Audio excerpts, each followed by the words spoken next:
The air in our living room was always a little too warm on those nights. It smelled of expensive whiskey and cigar smoke that clung to the velvet curtains. I was just moving through the space, a ghost, with a tray of canapes refilling glasses, when they were empty. Id learned to make my footsteps silent on the Persian rug. It was better to be invisible to them, I suppose. I always was. That particular Thursday, I was clearing the empties from the coffee table. The conversation had turned, as it often did, to their latest ventures. My husband David was holding court in his usual armchair. His friend Mark, the loudest of them, was leaning forward, his voice a conspiratorial boom. I was halfway to the kitchen when I heard my name, not directly, but in that way. They had the wife, Mark said, with a chuckle that had no warmth in it. The bet's still on, a year now. I am telling you she's not going. That was the first piece of the foundation. Next was money for 10 years. David had given me an allowance for the housekeeping, for my clothes, for groceries. It was generous, but it was controlled. It was his money. I had a small personal savings account from before we were married with a few $1,000s in it. He always joked it was my mad money. He had no idea. I started a new ritual every week. When I did the grocery shopping, I would buy a single unnecessary luxury item, a cut of prime steak. I didn't need to say anything else. I had laid it all bare. I put my phone back in my clutch, turned, and walked away from the podium. I walked past David, who was rooted to the spot, a statue of shame. I walked through the tables, through the silent staring crowd. I didn't look back. The implosion was immediate and total. I heard about it in pieces afterwards. The mayor took the award back the next day. David's business partners dropped him. Their multi-million-dollar deal fell apart. Mark's wife left him and took the kids. They became pariahs. The town that had once embraced them now turned its back. They had built their lives on a lie. And when the truth came out, the foundation crumbled. I felt no joy in their suffering, but I felt a profound, deep sense of vindication. The weight was gone. The invisible walls of that horrible house had collapsed. I was no longer a character in their story. I was the author of my own. I had taken the weapon they had made of my life, and I had used it to reclaim myself. Walking away from that dinner, I didn't feel like a victim escaping. I felt like a judge leaving the courtroom. After delivering a verdict, the sentence wasn't mine to serve, it was theirs, and the lesson was clear: corruption, even the kind that hides behind a charming smile, and a nice house, cannot survive the light.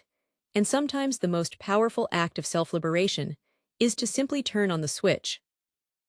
The dinners were always the same: the heavy silverware, the crystal glasses that caught the light.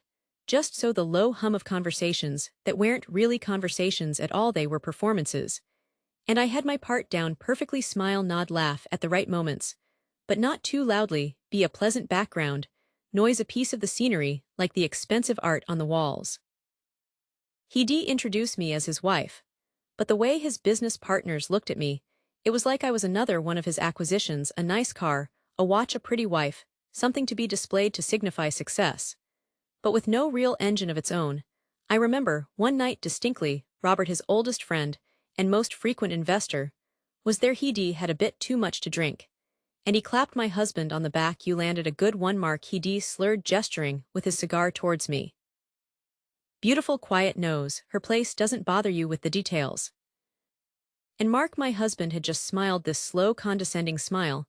"That's the bet, isn't it, Robert? The best investment is one that requires no maintenance." They chuckled, and the sound was like ice in my veins. The bet, it was an open secret among them, a private joke, that I wasn't supposed to understand. The bet was that I was the ultimate safe asset, decorative, dependent, completely without ambition or intellect, a trophy wife. In the most literal sense, they saw no risk in me, because they believed I had no resources, no skills, no mind of mine.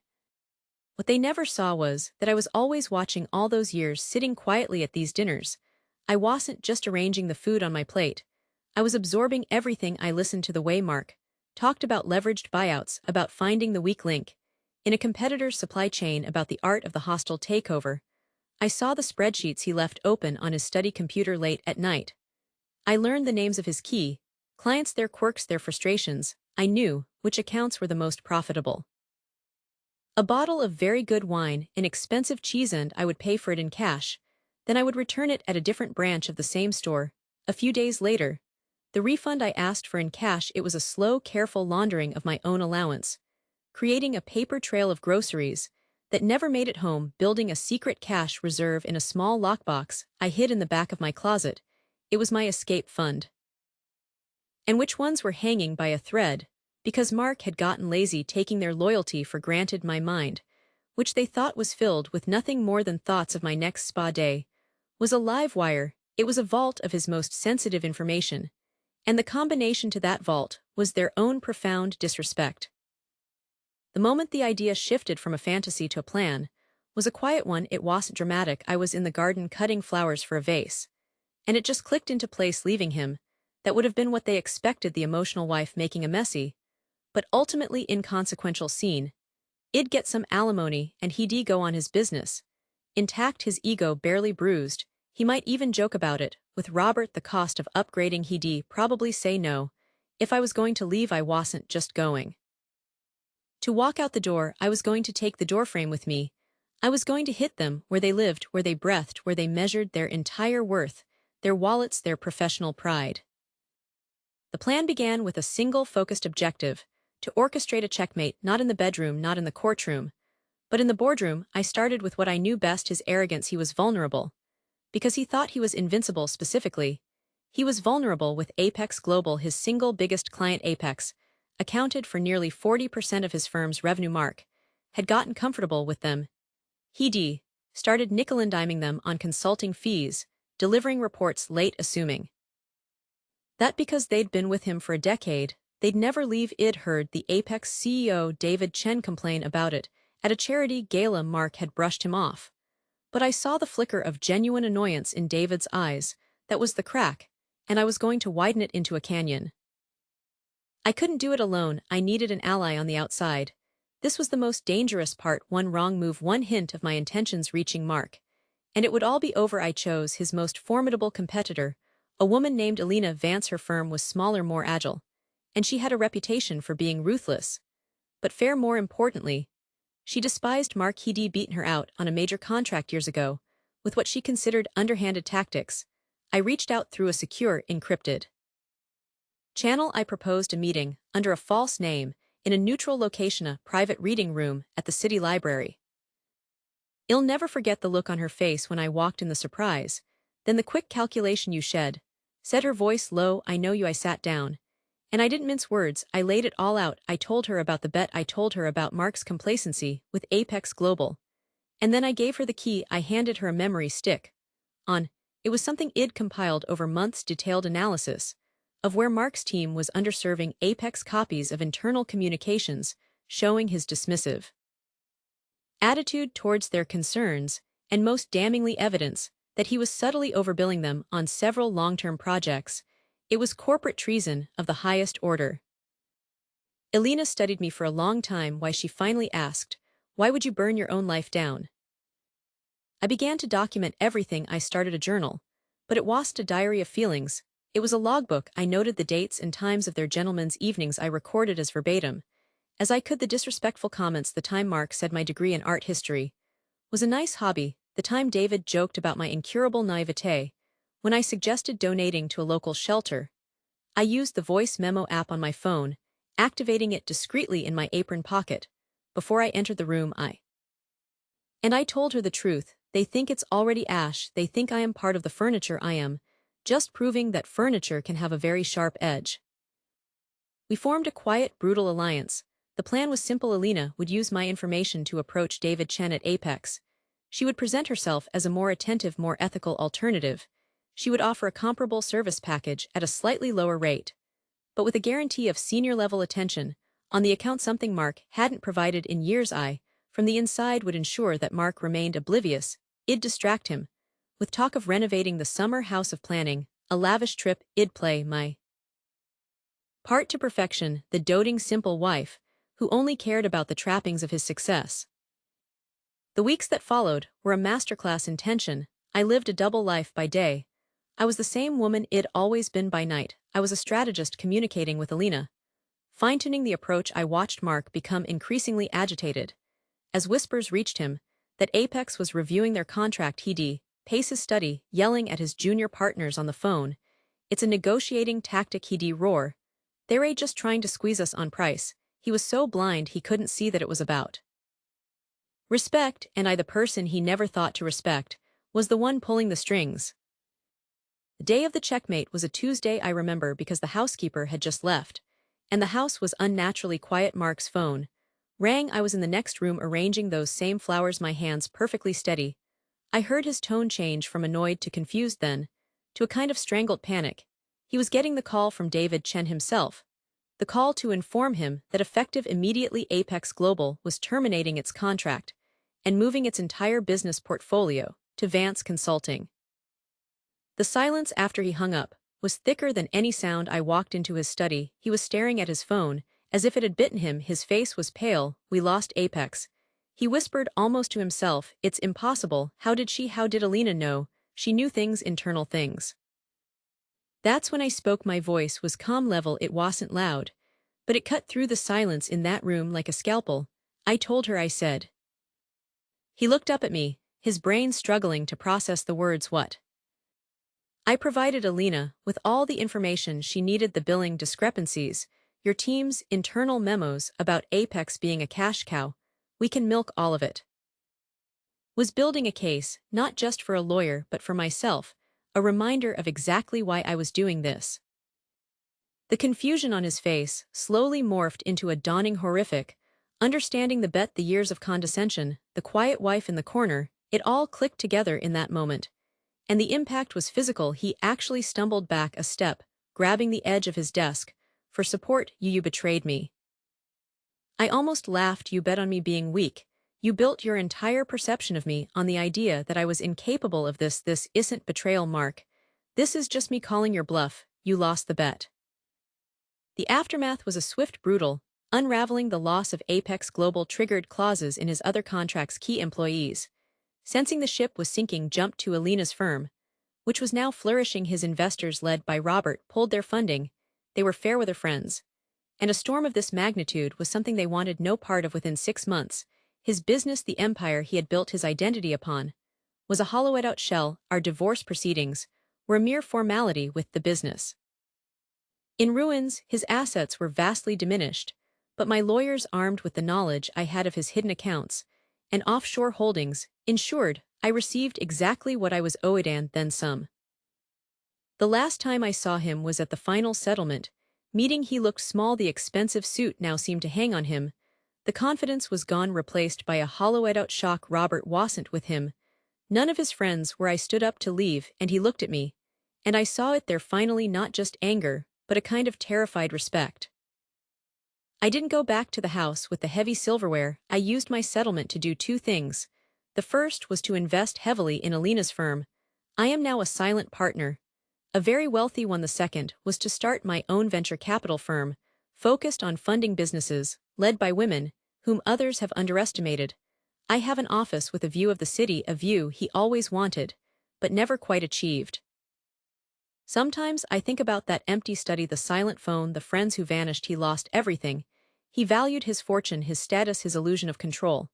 And I gained everything I needed: my freedom, my security, and the profound, unshakable knowledge that I was never the trophy, I was the player. And they never even saw me move, until it was far, far too late. The greatest strategic error you can make is to assume silence is emptiness. Sometimes it's just the quiet before the storm. I think the worst part was the silence, not the kind of quiet you find in an empty room, but the dense, heavy silence that pushes in on you when you're in a house that's supposedly a home. He was there, and his friends were often there, their voices, a low murmur from the study, a sound that was always just out of reach. But for me, there was only the quiet. He had expertly, gently over years, painted my friends as frivolous. He called my family dramatic and overbearing. He created a world where his approval was the only light, and then he started turning down the dimmer switch. I was in a room that was getting darker and darker, and he had convinced me that the people outside the door were the ones who wanted to hurt me. I remember just sitting at the kitchen island, staring at my phone. It was just a black screen. I'd scroll through contacts, but the names felt like they belonged to characters in a book I'd read long ago. They weren't real people anymore. He made sure of that. The bet, it was the final piece. Hearing him and his friends joking about it, about how long it would take to break my spirit completely. It didn't even feel like a betrayal at first. It felt like a diagnosis, like they were just confirming a truth. The most dangerous part was securing independence. I needed a job. My career had faded into the background after we married. At David's gentle insistence, that he wanted to provide for me. I updated my resume highlighting skills it honed. While running this large household budgeting project management event planning, I used a post office box for correspondence, and a new secret email address interviews were scheduled for days. David was traveling. The lies came easily fluidly. I was visiting a sick. Too weak to see, they had bet against my very soul, and I was losing. Then my screen lit up a name I hadn't seen in years. Chloe, a message. So simple it could have been a wrong number. Saw a cardinal in the garden today. It made me think of that summer. We tried to paint the shed red. How are you? It was a message from a lifetime ago from the person I used to be. My finger hovered over the delete button. He wouldn't like this. He'd have a reason why it was suspicious. But the silence in the house was so loud, I typed a single word: lost. My phone rang 30 seconds later. Her voice was a jolt of electricity. It wasn't the careful, measured tone I was used to. It was loud and full of life. I tried to brush it off to give the party line, "Oh, you know, busy things are good." There was a pause on the other end of the line. "No," she said, her voice firm, but soft. "Try again. And this time tell me the truth." And I did. I told her everything: the isolation, the cutting remarks disguised as concern, the bet I expected, pity. I was braced for a gentle, sorrowful tone. What I got was a quiet, fierce anger. "Okay," she said, the words sharp and final. "Okay, the bet is on. But they're betting against the wrong team. They have no idea who's in your corner. We're getting you out." It started slowly, a secret life, blooming in the cracks of my prison. Chloe was the general. Within a day, she had set up a group chat, a digital war room with people I hadn't spoken to in a decade. Sarah, the lawyer who had gone to battle with ruthless landlords, and one Ben, who had built his own business from scratch and knew more about finances than anyone I'd ever met. Maya, who had a quiet, unshakable strength that could calm a storm. They weren't just names on a screen, they were a legion. Sarah got straight to work. She didn't ask me what I wanted to do, she told me what we were going to do. She explained the legalities, the steps for separating finances, the importance of documents. She made it feel like a puzzle to be solved, not an insurmountable mountain. Ben quietly accessed old accounts my husband didn't know. I still had tracing where small amounts of my own savings had been slowly redirected. He found me an apartment, not just any apartment, but a safe, secure building owned by a friend of a friend. It was a fortress. But it was the emotional support that truly dismantled my walls. Maya would call me every morning just for 5 minutes. She wouldn't even talk about the situation. Sometimes she'd talk about a book she was reading, a funny thing her dog did. She was reanchoring me to the real world, a world where people had normal conversations and laughed about stupid things. Chloe would send me photos from our college days with stupid haircuts, laughing uncontrollably. She was sending me evidence of my own history, proof that the vibrant, happy person in those photos was still me, buried but not gone. They held me up when I wavered. There were nights the fear was paralyzing. What if I was wrong? What if I was the difficult one, the problem? Just like he said, id voice, that fear in the group chat. And within minutes, Ben would have written a point-by-point breakdown of his manipulative tactics. Sarah would remind me of a specific cruel comment he'd made, reframing it not as my failure, but as his abuse. They became my memory, my compass, my reality. Check. Their belief in me was so absolute, so unshakable, that I was at a museum exhibit. I was running errands. The woman who interviewed me, Sarah, ran a small but highly respected art consultancy. She saw the 10-year gap on my resume and asked about it. I looked her straight in the eye and said I took time to manage a complex family estate. I am now looking to re-enter the professional world with a renewed focus. I got the job. It was part-time, but it was a foothold, my own income, my own identity. Started to borrow it. Their conviction became my own strength. The day came. It wasn't a day of skulking away in shame. It was a day of purposeful action. I had packed my essential boxes, and they had been secretly moved days before my husband was in the study with his 2 closest friends, the architects of the bet. I could hear their smug laughter. This was the stage they had chosen, so be it. I didn't walk in alone. I walked in with Chloe on my right and Sarah on my left. Ben and Maya were right behind me. The laughter died in their throats. The change in the room was instant and absolute. The cozy, masculine den suddenly felt small and exposed. My husband's face shifted from annoyance to confusion, then to a flicker of fear. He wasn't looking at his cowed wife, he was looking at a united front. He started to speak, his voice trying to reclaim its authority. "What is this? What's going on?" But Sarah stepped forward. She wasn't shouting. Her voice was calm, clear, and carried the weight of the law. "We're here to assist your wife as she leaves this house, And this marriage, we are aware of the arrangement you have with these gentlemen regarding her well-being. Consider the bet concluded you lost. She looked at each of his friends in turn. Any attempt to obstruct any form of harassment will be met with immediate legal action. We have already filed preliminary documents. One of his friends, Mark, sputtered, "You can't just barge in here." It was Chloe who answered, her voice dripping with a cold fury. I'd never heard from her. "We absolutely can. Were her family something you wouldn't understand? You thought you had her all alone, didn't you? A little project for your little club. You bet against her spirit. But you forgot to factor in her friends. That was your mistake." The power didn't just shift, it shattered. Their little circle, built on sneering superiority, broke apart under the sheer weight of our solidarity. They had no defense against it. There were no witty comebacks for righteous anger, no manipulation tactics that worked on a wall of people who saw right through them. They were just three men suddenly looking very small and very foolish. My husband's face was ashen. He was seeing the consequences of his actions, not in a distant abstract way, but standing right in front of him in the form of five resolved people. He was utterly, totally alone in that moment, and he knew it.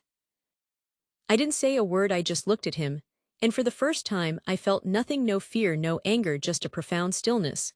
Then I turned and walked out of that house. I walked out flanked by my friends. I didn't look back. The silence is different now. It's a peaceful silence. The kind you can breathe. In my apartment is filled with light, and often it's filled with noise, the sound of Chloe's laughter, the clatter of Ben cooking one of his famously complicated recipes, the quiet hum of conversation with Maya. We built a new family, one chosen and earned. We have dinners where the conversation is real and messy and joyful. The final piece was the new space. I found a perfect apartment, not large, but light-filled, with a view of the park. It was in a building with a secure entrance, a world away from the gilded cage. I was leaving. I used my secret cash for the deposit and first month's rent, giving the landlord a story about waiting for a large bonus from my current employer before setting up automatic payments. I moved a few things in slowly over weeks, a single suitcase with essential clothes taken during a supposed donation. I heard through the grapevine, as you do, that his circle didn't survive the confrontation, the shame of it, all the exposure. It bred suspicion and blame among them. The group fractured. Mark apparently couldn't look my husband in the eye after that day. The foundation of their friendship was cruelty. And when that cruelty was held up to the light, it crumbled to dust. So he has his empty house now. His true legacy isn't the money or the property, it's the isolation he so carefully crafted for me, which ultimately became his own prison. The best revenge isn't hatred, it's peace. It's waking up in the morning and feeling the sun on your face without a weight on your chest. It's the quiet certainty that you are loved, not for what you can provide, but for who you are. They bet against me, thinking they were betting on my weakness. They never understood that they were actually betting against the power of a few good friends, and that is a losing bet every single time.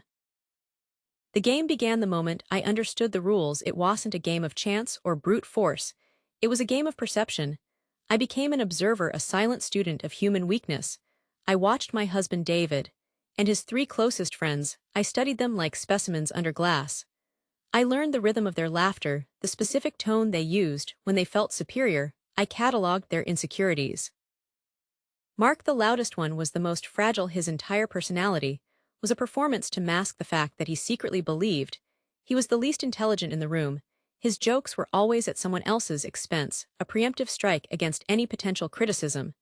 Then there was Ben, who followed David's lead in everything. His loyalty wasn't born of friendship, but of a deep-seated fear of making his own decisions. He needed the structure of their group, the illusion of belonging, to feel solid. Paul, the quiet, analytical one, he thought his silence made him seem wise, but it was just a shield for his profound social cowardice. He would never initiate a cruel act, but he would always endorse it with a quiet nod, enjoying the show without getting his hands dirty. And David, my husband, his motivation was the simplest and most pathetic. It was a need for control, to feel like the puppet master. The bet itself, the one they thought was their little secret, was the ultimate expression of that. They had a pool going, a wager on how long it would take for me to have a public breakdown. They had criteria: crying in a restaurant, storming out of a party, anything they could point to and say, "See, we told you she was unstable." They thought it was about the money, $1,000 to the winner, but for David, it was about proving his dominance, not just over me, but over them. He was the ringleader. He had to demonstrate that he could predict and even orchestrate my emotional state. That was when I decided my revenge would not be to scream or to cry, it would not be to take money or to destroy property. Those are temporary wounds. I wanted to leave a permanent mark. I wanted to hold up a mirror and force them to stare unblinking at the reflection of their own toxicity. My victory would be their painful, lasting self-awareness. The manipulation was a delicate process. It was masterful because it was so subtle. I didn't hide my plans. I changed the entire atmosphere. I stopped trying to please them. I stopped anticipating their needs. I began to exist for myself. And that alone was a shock to their system. I remember one evening, they were all in the living room, and I walked through to get a glass of water. They were in the middle of one of their typical conversations, a circle of mockery, aimed at someone who wasn't there in the past. I would run a few boxes of my favorite books and personal items, shipped to the post office box. The apartment remained mostly empty, a clean white slate waiting for a new life. Have hurried through trying to be invisible this time. I stopped. I looked at each of them one by one, with a calm, almost pitying expression. I didn't say a word. I just looked. And the conversation died. The silence I created was louder than any insult. I started dropping cryptic comments into conversations, not angry remarks, but simple factual observations. David would make a joke at my expense, and I would just smile slightly and say it's fascinating the things people find funny. When they were insecure, then I would change the subject. I saw the confusion in his eyes. He was prepared for a fight, for tears. He wasn't prepared for clinical analysis. I began to display a new confidence. I took a course online. I started reading books in front of them. Books about psychology and group dynamics. I was no longer the nervous, fragile woman they thought they could break. I was becoming an enigma, and enigmas are threatening because they can't be controlled. I planted seeds of doubt with surgical precision. I'd mentioned to David casually, while washing dishes, how interesting it was that Mark always seemed to be counting everyone's drinks, keeping a mental tally of who was winning the night. I planted the idea that Mark was competitive with him, not just with me. Another time, I mentioned to Ben, when we were alone for a moment, that it must be exhausting to always have to agree with everyone else, to never know what you truly thought. I saw the flicker of panic in his eyes. I was turning their own dynamics against them. The atmosphere in our house shifted. The easy, arrogant camaraderie was gone, replaced by a palpable tension. They started sniping at each other. A joke from Mark would land wrong and David would snap at him.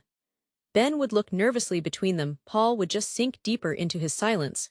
The paranoia was setting in. Their circle, once so confident, was cracking, and I was the silent architect of every fissure. The checkmate was intellectual. It was calm and utterly devastating. I didn't pack my bags in a frenzy. I planned my departure like a strategist ending a long campaign. The day I left, I placed a single envelope on the kitchen table addressed to David. Inside was not an emotional plea or a fiery condemnation. It was a cold, precise, analytical document. It was my final experiment log. I began by deconstructing the bet. I explained that I had known about it for months. I wrote that their wager was not a sign of their strength, but a symptom of their collective inadequacy. I broke down each of their roles. I explained to David that his need to control me was a direct result of his own father's emotional neglect, a pattern he was blindly repeating. I told him he wasn't a leader. He was a scared little boy buying loyalty with cruelty because he was incapable of earning respect.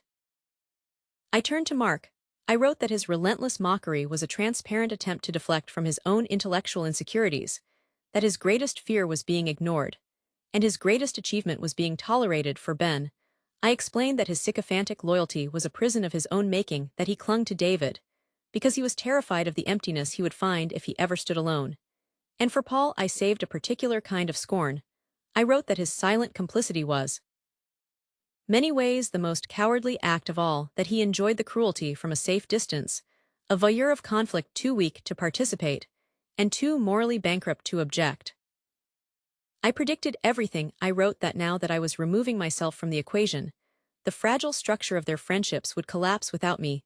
As their common enemy, they would turn on each other. The competition between David and Mark would escalate into open hostility. Ben, without a master to follow, would flounder and become a target, and Paul would simply fade away, seeking another group to observe from the shadows. I told David that he would be left entirely alone, and that his loneliness would be filled with The entire process took 11 months of smiling vacantly at the dinner table of listening to their conversations, with a placid face, while my mind was racing through checklists and timelines, 11 months of my heart, pounding every time David picked up a bank statement. But he never looked closely. Why would he? The bet was still on. Mark would sometimes catch my eye and give me a smug knowing smile. I'd just smile back, a soft unassuming curve of my lips. The performance was flawless. The haunting echo of my words, I refused to show a single ounce of anger. My tone was one of dismissive clarity. I was a scientist concluding a failed study. They were the faulty experiment. I was simply moving on to more worthwhile pursuits. The scars I left are invisible. They don't bleed, but they ache constantly. My victory is their lasting discomfort. I walked away free. I built a new life, a quiet life on my own terms. But I know what happened to them. Mutual friends, unaware of the full story, have let details slip. The group fell apart, just as I said it would. Mark and David had a massive falling out over a business deal, each accusing the other of betrayal. Ben, adrift, tried to latch onto another social circle, and was brutally rejected. Paul moved to another city. He just left. And David, he is alone. He still lives in that house, but it's just a space now. I hear he tries to date, but it never lasts. How could it? He carries the ghost of my analysis with him. Every interaction he has is poisoned by the knowledge I gave him. He looks at every woman he meets and wonders if she can see what I saw. He listens to his own jokes and hears the insecurity behind them. He is forced to live with the truth of himself every single day. There is no escape from that. You can run from a person, but you can't run from your own mind. My revenge was perfect. It was clean. It left no forensic evidence. The most damaging vengeance isn't the one that breaks bones or freezes accounts. It's the one that forces your enemies to live with the unshakable, uncomfortable, and utterly truthful knowledge of who they really are. I didn't just leave. I made sure they knew exactly why they lost, and the reason was, and will always be, themselves. The laughter was still ringing in my ears from the dinner party. His friends had left, and I was clearing the dessert plates. I went back into the study to get his forgotten whiskey glass. And that's when I saw it. His phone was still on the desk screen, lit up. A group chat was open. I wasn't trying to snoop. The words just jumped out at me. It was a bet, a real actual bet with dollar amounts. And a timeline. The subject was me, more specifically how long I would last before I had what he called one of my little meltdowns and needed to be managed again. One of his friends had written, "She's so fragile, man. I give it 6 months max. The doc can't keep her medicated forever." Another chimed in, "Ill take that bet. She's tougher than she looks." A year, my husband had replied, "You're both wrong. I've got her perfectly balanced. 2 years easy. She's compliant now." Compliant, the word hit me like a physical blow. I actually stumbled back, my hand grabbing the edge of the desk. I stood there frozen, reading those lines over and over. The screen dimmed, and I tapped it to keep the horrible truth illuminated. This wasn't just a private thought. This was a conversation, a wager. They had reduced my pain, my struggle with anxiety after losing my mother to a sporting event. And he, the man who held me at night and told me everything would be okay, he was the bookie he was betting on. I chose the day with care. It was the annual summer garden party, a major event. David used to schmooze clients and colleagues. The yard was strung with lanterns. A jazz quartet played softly, and everyone who was anyone was there, including Mark and his wife. It was the perfect stage. I wore a simple, elegant navy blue dress. My hair was done. I looked the part of the perfect hostess. I circulated, made small talk, laughed at the right moments. I watched David, so proud, so sure of his world. My brokenness. The initial shock was a cold wave washing over me and leaving me numb, but then as I stood there in the silent dark study, a different feeling began to burn in my chest. It wasn't just hurt, it was a pure white-hot fury, and with it came the most profound clarity I had ever experienced. The woman they were betting on, this subdued, accommodating, fragile wife. She wasn't me. She was a character I had been playing, a role I had slipped into, because it was easier than fighting, because grief had hollowed me out, and I'd let him fill the space with his solutions. Their bet wasn't just an insult, it was a diagnosis, and it was wrong. In that moment, I made a decision. I wouldn't just leave him. That would be too simple. That would just prove their point that I was incapable of handling things, that I was running away. No. I would do something far more destructive. I would use their contempt as fuel. I would transform myself into a woman, so formidable, so successful, so radiantly whole, that the person they had bet on would seem like a ghost. Their loss wouldn't just be a divorce, it would be a monumental miscalculation. I would make sure that every time they told the story of why we broke up, they would have to confront the staggering reality of what they had lost. I would become someone they could never ever deserve. The next morning I woke up, and I began with my body, because it was the most tangible thing I could change. The woman in the bet was described as frail. I would become strong. I found a small women-only gym across town, a place I knew he would never go. I hired a trainer with my own secret savings account money my grandmother had left me that he'd never known about. The first session, I could barely lift the empty barbell. My muscles screamed, but every time they burned I thought of that word. Compliant, and I pushed for one more rep. I changed everything I ate. I learned about protein, about macronutrients. I meal prepped in secret, storing my Tupperware in a locked file cabinet in my home office. I stopped drinking the wine he always poured for me. I went to bed early. While he watched TV, he noticed, of course. He said I seemed more stable. He thought his management was working. I just smiled, let him think that.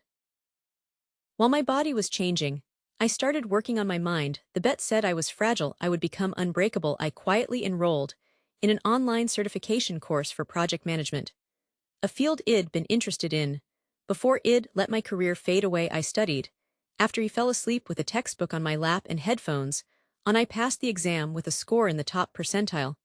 I updated my resume, not for the woman I was, but for the woman I was becoming. I started taking on freelance consulting projects using a pseudonym and a newly created email. Every completed project, every positive review, every deposit into my secret bank account was a silent rebellion.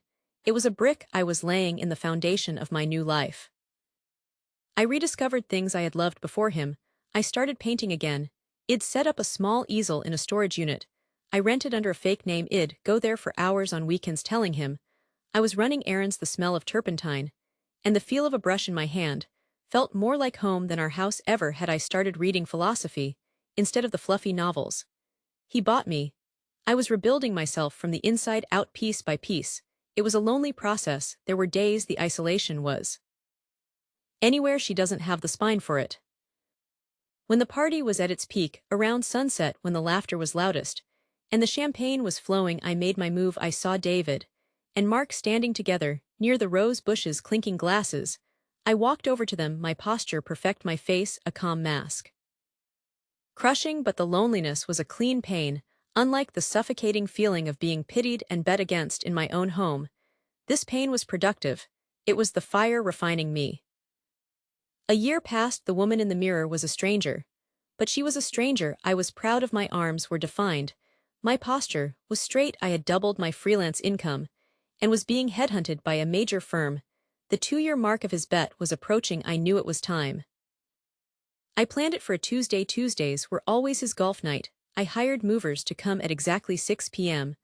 I had already secured an apartment, a beautiful light-filled loft downtown, that I'd bought with my own money. That afternoon, I went to a salon and had my hair cut in a sharp modern style. I bought a new outfit, a simple, elegant dress that cost more than I would have ever dreamed of spending. Before I looked powerful, I felt powerful. I was waiting for him when he got home. He walked in smelling of grass and cigars and stopped dead when he saw me. The movers were already carrying boxes out. For a moment, he looked confused. Then he looked angry. What is this? What's going on? Is this one of your episodes? I felt a surge of calm so deep, it was almost peaceful. This was the moment. No, I said, my voice steady and clear. This is the conclusion of your bet. I saw the blood drain from his face. You lost. I picked up my suitcase. You bet on the wrong woman. You bet on a fantasy. You created a patient you could manage. You never saw me, and now you never will. He started to splutter, to try and explain, to backpedal. He talked about my anxiety, about how he was just trying to help, how I was misinterpreting everything. I didn't argue, I didn't raise my voice, I just listened until he ran out of words. Then I said, the woman you bet on doesn't exist anymore. You can keep your winnings. I've already claimed mine. And I walked out. I got into my own car, which I'd secretly purchased the month before, and I drove away. I didn't look back. The aftermath was better than I could have imagined. I started my new job. I thrived. My apartment became a home filled with my art and my books. I traveled. I dated on my own terms. I heard through mutual friends that he was a wreck, that the story of the bet had gotten out and made him a pariah among his own circle, that he told people he'd lost the most amazing woman he'd ever known because of a stupid joke. That was the best part. He had to live with the narrative that he was the fool who let a goddess slip through his fingers, because that's what I had become, not out of spite, but out of truth. The greatest revenge isn't about hurting the other person, it's about transcending the entire situation so completely that their actions become irrelevant. Their bet was the spark. But I built the fire. I used their doubt as the foundation for my confidence. Their perception of my fragility became the steel in my spine. I didn't destroy them, I outgrew them. I soared so high above the wreckage of that old life that it just became a small, insignificant speck on the ground below. And from up here the view is glorious.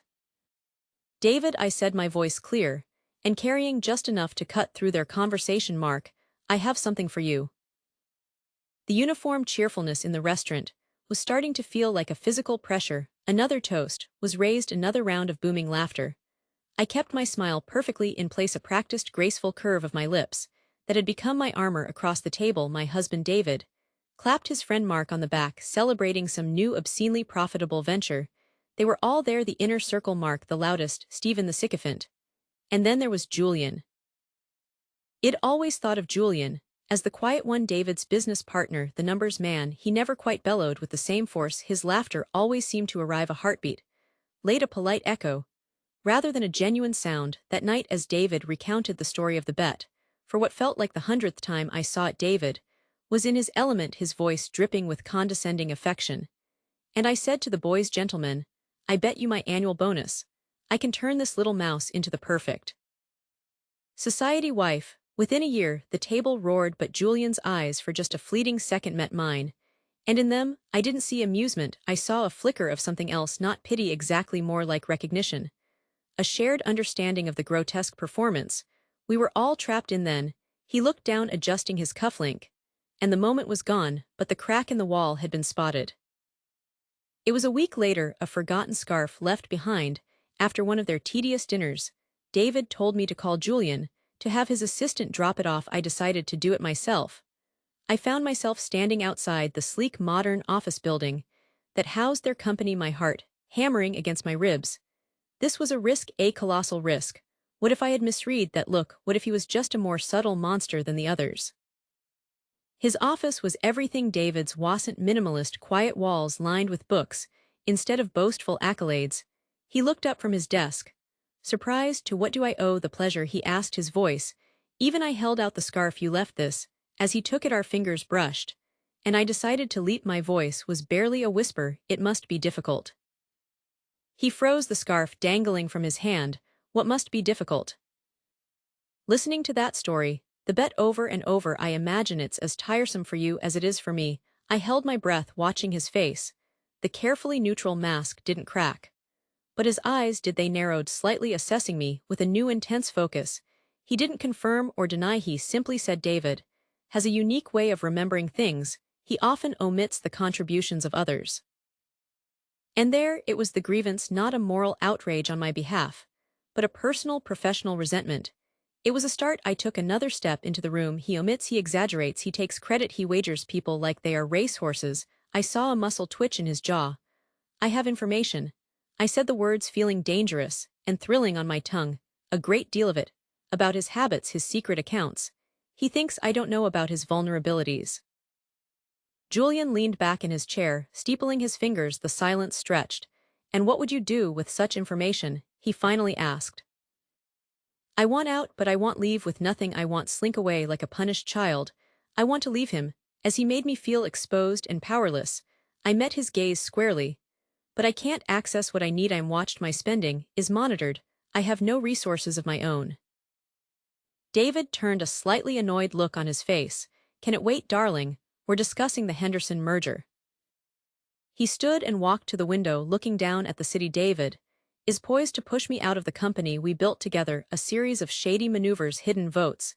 He thinks I don't see it. He's planning to take everything. He turned to face me. I have resources, I have contacts, but I lack the precise, intimate knowledge of his personal affairs that would make a financial and regulatory attack crippling. The air in the room changed. It was no longer a tentative exploration. It was a negotiation. So we have a shared problem, I said.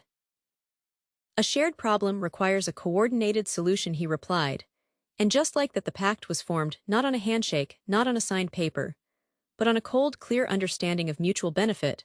I would be the inside wire, the source of every hidden password, every record of shell companies, every detail of his illicit affairs. Julian would be the external force, the one who would leverage that information in the world of high finance and legal technicalities. Our alliance was a secret weapon, forged in resentment and aimed directly at the heart of David's empire. The following months were a strange double life. I played my part at home, with an actress precision, all the while cataloging every piece of paper left on his desk, memorizing snippets of phone conversations, discreetly photographing documents with a burner phone Julian provided. We never met in person again. Our communication was through encrypted channels, dead drops of information. It was a terrifying, exhilarating dance. I was a ghost in my own home, a silent architect of its destruction. The day of the strike was meticulously chosen. It was the day of the firm's annual gala, the event where David would proudly announce a massive, lucrative merger that Julian and I knew was built on a foundation of fraud information I had pulled from a hidden safe. As David preened, in his tuxedo, boasting about the speech he would give, I felt a cold calm settle over me. This was it. While David was at the venue, surrounded by the very people he sought to impress, Julian made his move. He didn't do it from the shadows, he did it with brutal public efficiency. A press release hit the wires, a simultaneous filing with regulatory bodies, a coordinated sell-off by unnamed investors that triggered a cascade. The news detailing the fraudulent basis of the merger and implicating David directly spread through the gala like wildfire. I watched from the sidelines as his phone began to buzz, then vibrate incessantly. I saw the color drain from his face as colleagues backed away, as his laughter died in his throat. The confusion was absolute. He was being attacked, but from where, how? At the precise moment the chaos reached its peak, I made my move. I didn't make a scene, I simply walked out. I had already transferred what was mine, and a little more thanks to Julian's financial maneuvering, into accounts he could never touch. I had a single bag packed and waiting in the trunk of a car I'd rented under a false name. As I drove away from the hotel, my own phone buzzed once, a single message from an unknown number, a photograph of the financial news channel, its ticker showing David's company stock in freefall. Below it, 2 words: clean exit. No, I said, my voice still pleasant. It really can't. I held out the long legal envelope I'd been keeping in the drawer of the hall console. This is for you, David. Fallout was swift and absolute. The merger collapsed. Investigations were launched. David's reputation was shredded. The friends, the ones who had laughed, along with the bet, scattered like cockroaches. When the light turned on, each desperate to save themselves, turning on each other with vicious speed, the circle was obliterated not by an outside force, but by the rot they had cultivated within. Julian, with his impeccable record and the evidence we had provided, emerged as the savior of the company's remnants, securing his position and his vindication. My victory wasn't in the money, though the financial security was a weapon I would never again be without. My victory was in the silence of my own apartment, the first place that had ever been truly mine. It was in the simple, profound peace of making a cup of tea and answering to no one. I had not run away. I had strategically withdrawn after orchestrating the downfall of my jailer, and I had done it not alone, but by recognizing a flicker of dissent in an unlikely pair of eyes. I had trusted the enemy of my enemy, and in that cold, practical alliance, I had found a freedom more powerful than any storybook rescue. The cowardice had been his all along, hiding behind bets and bluster. My courage was quiet, patient, and devastatingly effective. He took it confused. He tore open the flap and pulled out the papers. I watched his eyes scan the top page. I saw the color drain from his face. The smile vanished, replaced by a look of utter incomprehension. What is this? It's a petition for divorce, I said, my tone as neutral as if I were stating the time. You'll see. It's quite comprehensive. My attorney, Eleanor Vance, has copies. You'll be hearing from her office on Monday. Mark leaned in, trying to read over David's shoulder. What's going on? I turned my gaze to him. The polite hostess was gone. What was left was something cold and sharp. It's about your bet, Mark. The $5,000 you wagered that I wouldn't leave. A silence fell around us. The jazz quartet seemed to fade. People were starting to notice. I am afraid you've lost. David found his voice, a strangled whisper. You knew. I heard you the night you made the wager. It was the most clarifying moment of my life. I kept my eyes locked on Mark. You see, you were right about one thing. I didn't have the spine for it then. But you were too arrogant to see that a spine can be built. You lost the bet, Mark.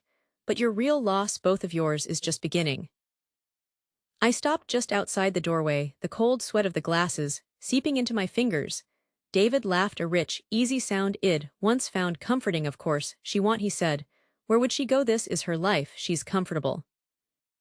I detailed it for them right there, in front of their stunned friends and colleagues. I spoke quietly. But every word was precise. David Yowell, find that I've had our accounts audited, the hidden assets in the Cayman Holdings. Alina knows about them, the underthetable payments to your assistant.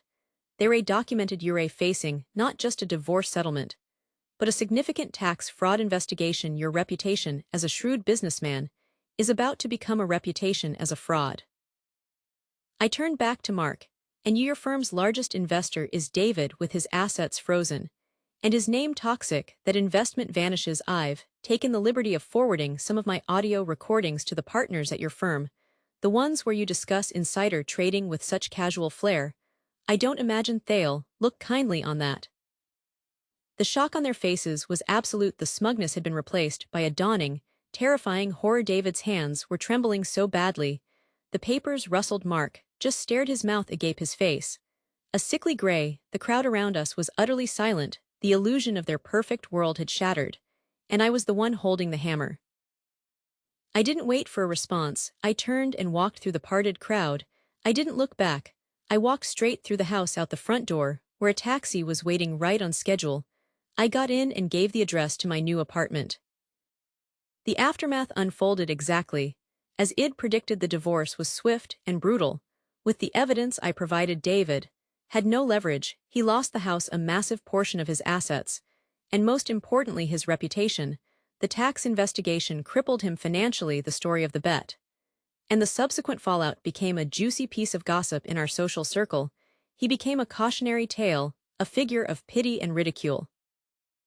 Mark's firm forced him out. The audio evidence was too damning. His marriage, I heard, didn't survive the scandal. The entire group of friends, built on a foundation of arrogance and shared contempt, disintegrated.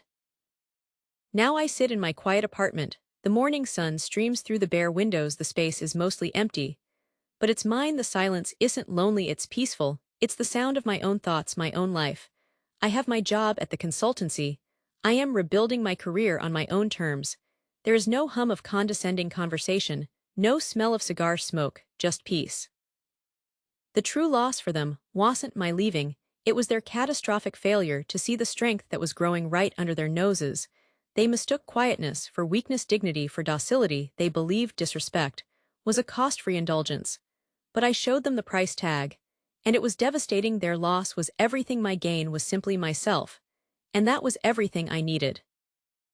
The first time I noticed it, I was pouring coffee. His friends were sprawled out across our living room, the way they always were on a Sunday.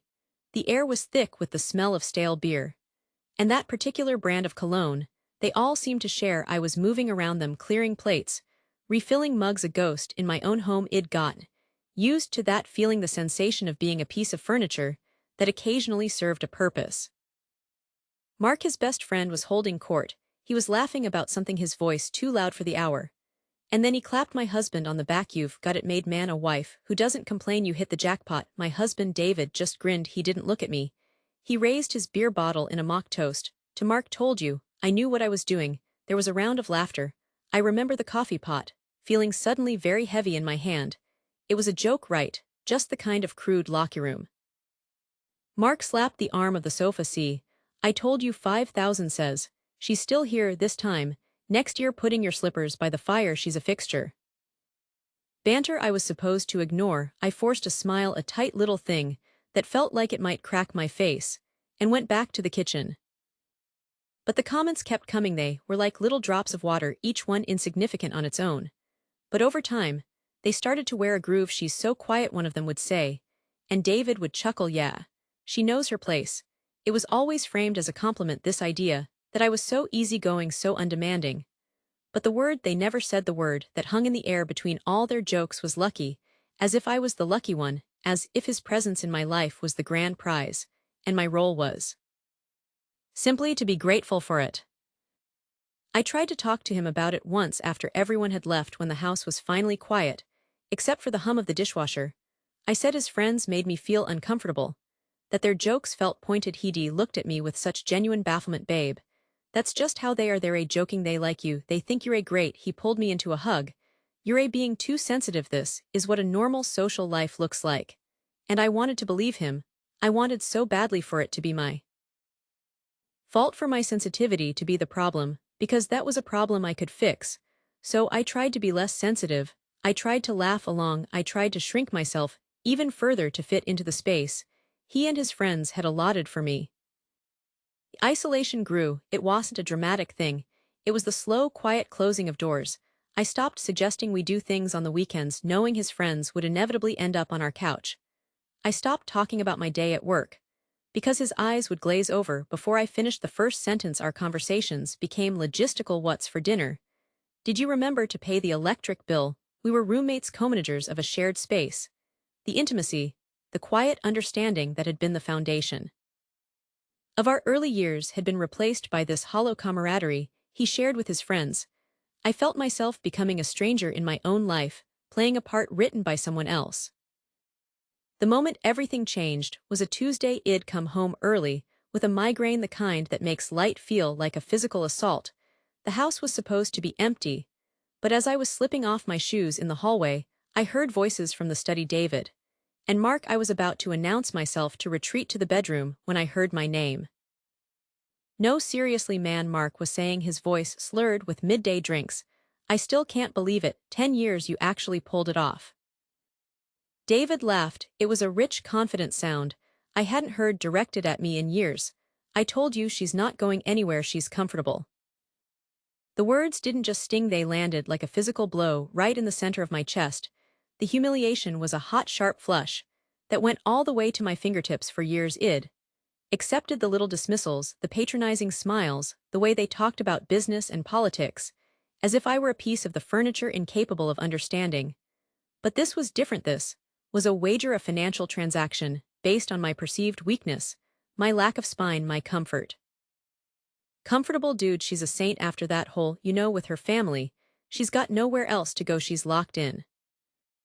There was a pause. I stood frozen in the hallway, my head pounding, my breath caught in my throat. So Mark said, and I could hear the grin in his voice, pay up, you owe me $5,000. I said, shed, stick it out, 5 years max. You said 10. You won the bet. The silence that followed was the loudest sound I have ever heard. It was the sound of my entire marriage collapsing into dust. A bet they had bet on me, on my loyalty, on my pain, on my isolation. They had reduced the most difficult years of my life, the years I had leaned on him, into a wager. $5,000. That was the price they had put on my devotion. I didn't move. I couldn't. The anger came later. First, there was nothing, a vast cold emptiness. It was a grief so profound it had no sound. It was the realization that the man I had built a life with saw me not as a partner, but as a predictable outcome, a sure thing. He had bet against my spirit, against my strength. And he had won. And in winning, he had lost everything, even if he didn't know it yet. In that moment, something inside me broke. But it wasn't a noisy break, it was a quiet final snap, a decision made in absolute silence. The marriage was over right then. And there would be no more arguments, no more attempts to explain, no more trying to make him see. He had seen, and he had placed a monetary value on what he saw. And that was a truth that no amount of talking could ever fix. I backed out of the hallway, silently went to my car, and drove to a park. I sat on a bench for an hour watching people live their lives, and I felt nothing. The fight was gone, the hope was gone, all that was left was a cold, clear certainty. When I went home, he was alone watching TV. Hey, you're back early, he said, barely looking up from the screen. I just nodded and went upstairs. The performance was over. The wife who tried, who cared, who wanted to fix things. She had quietly left the building. What remained was a strategist, a quiet, determined woman, with a single goal: to leave without a sound. The withdrawal wasn't dramatic, it was systematic. I stopped engaging in any conversation that wasn't purely functional. If he talked about his friends, I'd just nod. If he tried to be affectionate, I'd find a reason to move away. I stopped cooking his favorite meals. I stopped buying the coffee he liked. I was erasing myself from his daily life, one small habit at a time. And the most astonishing part was that he didn't notice he and his friends interpreted my silence as ultimate acceptance. They saw my calmness as surrender. They became even more brazen, more confident in their victory. Mark would pat David on the shoulder. See, I told you she's happy. She knows a good thing when she sees it. And David would puff out his chest, so proud of the illusion he had built. And in that single suspended moment, as I stood there holding their dirty glasses, something in me didn't just break. It solidified. The heat of my shame turned to ice, a cold, clear, and perfectly focused resolve. They saw comfort. I saw a cage. They saw a lack of spine. I would show them a backbone of steel. The bet wasn't an insult anymore, it was a challenge. And I decided right then that I would leave, but not in a fit of tears, or a dramatic scene that would be playing into their narrative. No, I would leave on my. Meanwhile, I was working quietly, methodically. I opened a new bank account in my name. Only I started moving small amounts of money from our joint account amounts. I knew he wouldn't miss. I gathered all my important documents, my passport, my birth certificate, the title to the car my father had left me. I put them in a folder at the back of my office filing cabinet. I began to pack not suitcases, but boxes. I would pack a single box of books or autopsies and clothes, and take it to a storage unit. Id rented under a false name. I labeled everything with a code.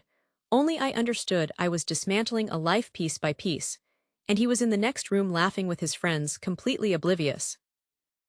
The day I left was a Thursday. It was raining, a steady gray drizzle that suited the occasion. He had left for a golf weekend with the guys he'd been so excited, bragging about the bet he had on the game. The irony was so thick, I could taste it. I waited until his car was gone.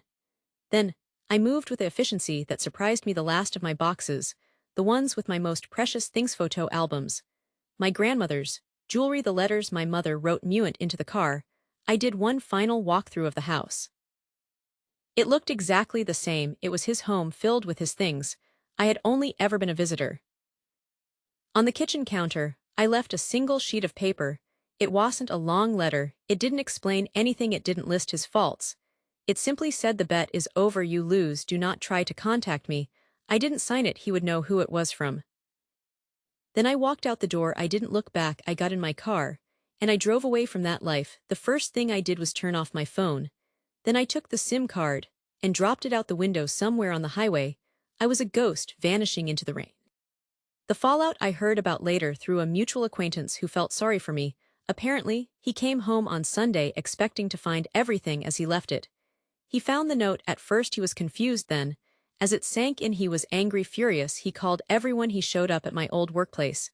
He tried to file a missing persons report, but I was an adult, and I had left of my own free. Well, the police couldn't do anything. And then the story goes, the real explosion happened. Mark called him not to see if he was okay, but to demand his money, the $5,000 from the bet, because she had left before the 10-year mark. Technically, Mark had won. The humiliation was complete. His wife was gone, and his best friend was treating it like a settled gambling debt. Their friendship shattered. The whole group fractured. The money, the thing they had found so amusing, became the focal point of their ruin. His devastation wasn't about losing me, it was about the humiliation, the financial loss, the fact that his sure thing had proven to be anything but me. I found a small apartment in a city a few hours away. I got a new phone number. I started a new job. The silence I had left behind was not empty, it was full of my own thoughts, my own dreams, my own peace. I realized that true strength isn't always a loud fight. Sometimes it's a quiet decision to stop fighting for a place in someone else's story. The greatest loss wasn't mine. I lost a man who saw me as a bet. He lost a woman who would have loved him honestly for a lifetime.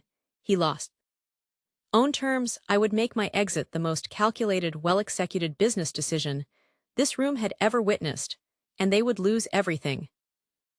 Very thing he was so confident he owned, and in the end, the quietest unraveling made the loudest sound of all. Living in the shadow of that bet was like living in a house where all the walls were painted a color. You hated a color that made you feel sick, but you were the only one who could see it. To everyone else, the walls were white, perfectly normal. I was just the woman who lived in that house, with her charming, successful husband. We had the right friends, went to the right parties. I played my part, I smiled. I made the canapés, I laughed at the jokes. The jokes were always the first clue. They were never outright cruel.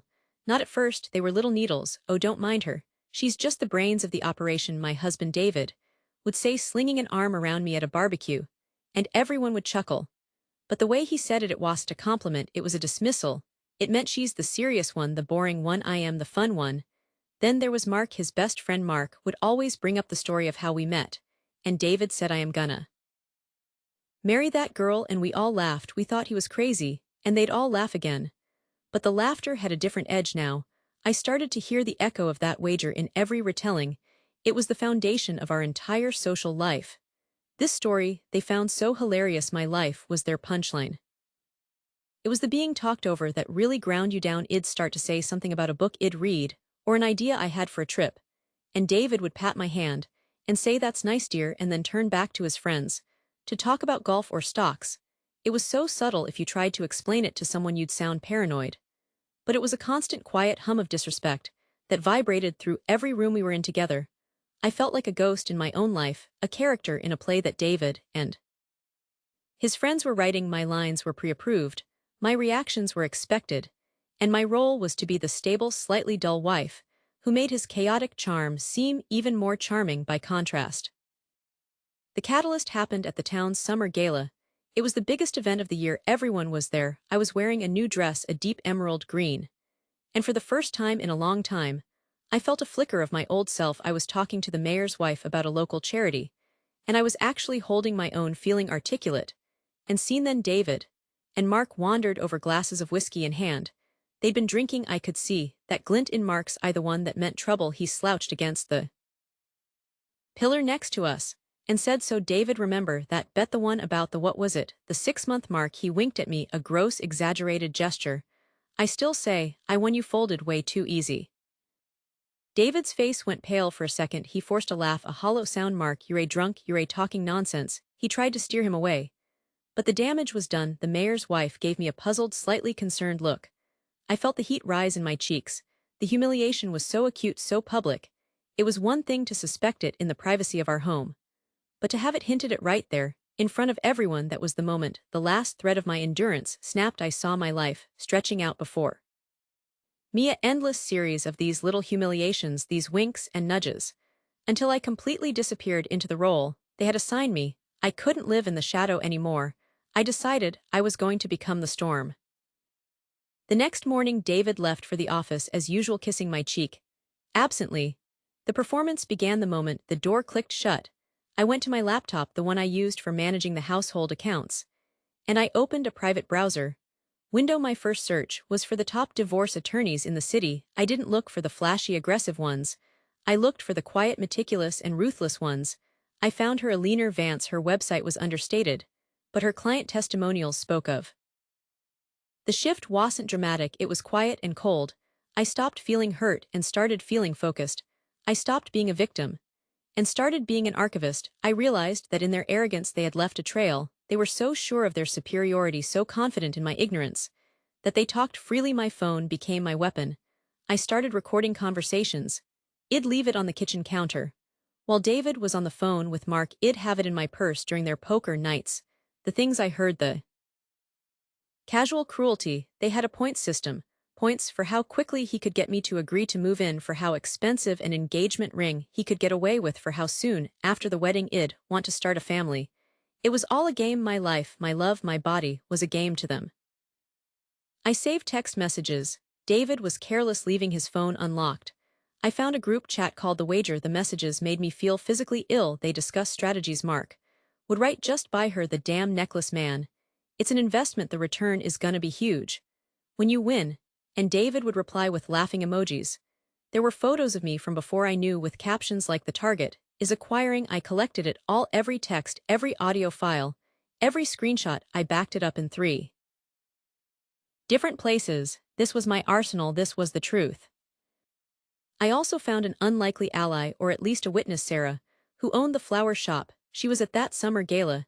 She had seen the exchange with Mark a few days later.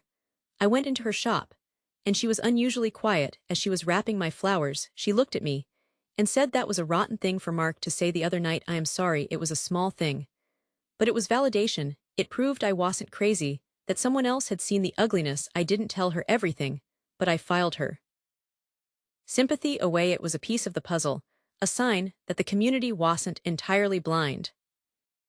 Choosing the venue was easy. The annual Founders' Day dinner. The whole town would be there, the mayor, the council, every business owner, every busybody. It was the most public stage imaginable. David was even receiving a small award for his community contributions. The irony was perfect. I planned it all. I would wait until after his acceptance speech, when the applause was dying down and the room was still focused on him. That's when I would stand up. The night arrived. I wore the emerald green dress again. This time it felt like armor. David was giddy with self-congratulation, basking in the praise. I sat through the dinner nodding and smiling, my heart pounding a steady, determined rhythm against my ribs. My phone was in my clutch, a heavy, potent weight. Finally, David went up to the podium. He gave his speech full of his usual charm and false modesty. He thanked everyone. He even thanked me, my beautiful, patient wife. The room applauded. He was beaming, turning to walk back to our table.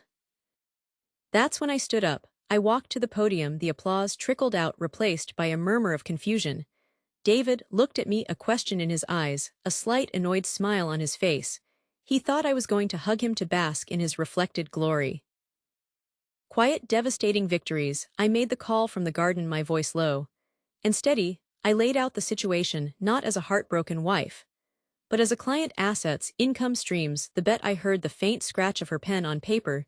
This is good, she said, her voice calm and analytical. The bet establishes a pattern of contempt. It's useful. I adjusted the microphone. My hand was steady. The room was silent. I looked out at the sea of faces. All turned towards me. I saw Sarah from the flower shop. She looked worried. I saw Mark sitting with his wife, his face already tightening with suspicion. Thank you, David, I said, my voice clear and calm, cutting through the quiet. That was a lovely speech. But while we're all here together, celebrating the foundations of our community, I think it's important to talk about truth, the truth that things are built on. David started to move toward me. Honey, what are you doing? He said, his voice a low warning. I'm telling a story, I said, my eyes locking with his. Our story, the real one. I held up my phone. Most of you know the story of how David and I met. It's a great story, isn't it? But there's a part of the story that's been left out. A bet. The gasp that went through the room was audible, a collective intake of breath. David froze. Mark dropped his head into his hands. A wager, I continued, between David and his friends. The terms were simple. Could David convince me to marry him within 6 months? There was a point system for everything: for the first date, for saying I love you, for the proposal. I tapped my phone. I have it all here, the text messages, the conversations. I've been listening for a long time. I played the first recording. It was David's voice, clear as day, laughing. The target is getting sentimental, time to cash in on that. For a bigger ring, Mark owes me $50 if I can get her to pick a cheaper one. The silence in the room was now absolute, stunned. You could hear a pin drop. I played another. Mark's voice. Is she pregnant? Yet that's the grand prize, man. You get her pregnant, you win the whole pot. I looked out at the crowd. I saw faces contort in disgust. I saw people look at David, then look away in shame for him. The mayor's wife had her hand over her mouth. The tide was turning right in front of me. I could feel it. Their smug little world was cracking apart. For 5 years, I said, my voice gaining strength, I have lived inside this joke. My marriage, the foundation of my life, was a game to these men, a cruel, degrading wager. And you all. I swept my gaze across the room. Were the audience. You laughed at the jokes. You admired the charade. You celebrated the winner. I looked directly at David. His face was a mask of pure terror. The horror I felt was now reflected back at me tenfold. He was exposed completely and utterly exposed. So here is the truth, I said. This is what your community award winner is really like. This is the man you've been celebrating.